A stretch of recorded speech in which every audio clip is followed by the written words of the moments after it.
सुरेंद्र भंडारी जे उद्योग वाणिज्य संघ के अध्यक्ष छथिन उनका अखन जे है से कपार फूटल देखा जा रहा है। तो की छै विस्तृत जानकारी हम बाद में करबै छी। ठीक बुझाइए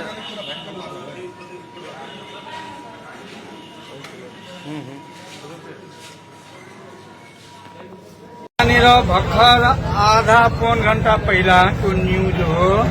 हामी संजय पाइल ज्वेलर्स भन्ने हाम्रो एउटा पसल हो। त्यो पसलमा जिल्लाका डीएसपी का टोलीहरू डीएसपी का टोली आएर त्यहाँ सामान चाहिँ जबरजस्ती सामान चाहिँ त्यसको दराजबाट झिक्दै थियो, झिकेर माथि राखेको थियो। त्यतिखेरैमा हामीहरू पनि त्यहाँ पुगे। हामी संघको जनकपुर सुनचानी व्यवसाय संघका पदाधिकारीहरू त्यहाँ पुगेपछि त्यो सामानहरू त्यहीँ राखेको थियो टेबलमा। मैले डीएसपी साहबलाई भनेको, डीएसपी साहब यो सामान के हो, कस्तो? उहाँले मलाई डाइरेक्टै भन्नुभयो, यो सामान सबै चोरीको सामान हो, चोरी गरेर ल्याएको सामान हो। मैले उहाँलाई भने यो चोर त होइन, यो डाका त होइन, यो त पसल गरेर बस्ने मान्छे हो। तपाईँ कसरी यसलाई चोर भन्नुहुन्छ?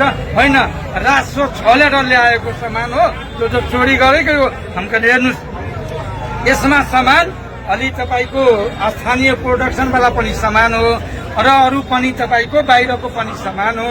यो त हामी लिस्टिङ गरौँ, कुन यहाँको सामान हो, कुन सामानको हाम्रो कहाँ बिल छ, कुन सामानको हाम्रो कहाँ बिल छैन। जुन सामानको हाम्रो कहाँ बिल छ, जुन स्थानीय प्रोडक्सन हो, त्यो सामान तपाईँ छोडिदिनुहोस्। बाँकी सामानको लागि अगर त्यसको बिल छैन बाहिरको सामान हो, तपाईँ लग्नुहोस्, हामी तपाईँलाई सहयोग गर्छौँ भनेर भनेकी थिएँ। उनीहरूले होइन यो हुँदैन, यो सबै जिल्लामा आउनुहोस्, त्यहीँ बसेर कुरा गरौँ ल। अब हेर्नुहोस्, हामीहरूको हो भोलि धनतेरसको दिन। भोलि धनतेरसमा सबै व्यवसायीहरू उत्साह भएर भोलि काम गर्थ्यो। आज भोलि धनतेरसको आज रातिमा यस्तो दुर्घटना गर्दाखेरि, यस्तो दुर्घटना भइगयो भने हामी सम्पूर्ण जति सुनचानी व्यवसायी छौँ यो हामी पीडितमा छौँ।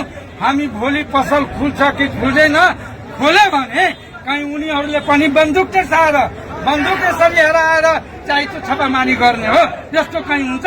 ठिक छ, तपाईँलाई लाग्यो पारीको सामान हो भने, तपाईँलाई लाग्यो यो पारीको सामान हो भने ठिक छ, हामी बसौँ नि। पारीको सामान होला, तपाईँ लानु होला, मलाई के होइन। यहाँ हाम्रो कतिजना साथीलाई चाहिँ टाउको फुटाएछ, मलाई सूचना आएछ।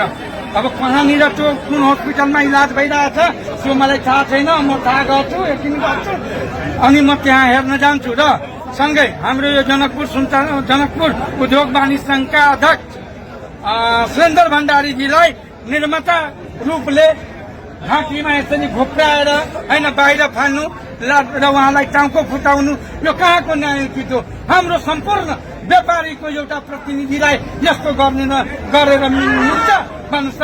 यो हामीलाई एकदम तपाईँको मतलब दृश्य यस्तो हेरेको थिए कि जसरी मतलब दिन दहाडै एउटा मतलब डाकाहरू या सामान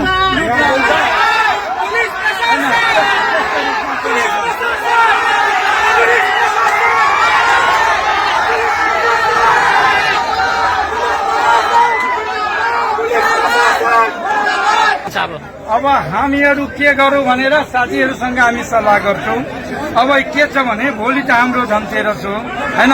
अब धनतेरस हामी गर्न पाउने कि गर्न नपाउने त्यो हामी अन्जसमा छौँ होइन।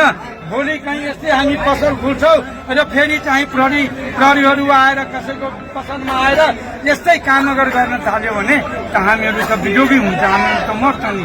त्यसको लागि हामीहरू अब बस्छौँ, हामी छलफल गर्छौँ। अब यस्तो पर्वको टाइममा हाम्रो धनतेरस हुन्छ कि हुँदैन, साथीहरूसँग जुन सल्लाह निर्णय आउँछ त्यही अनुसारको काम।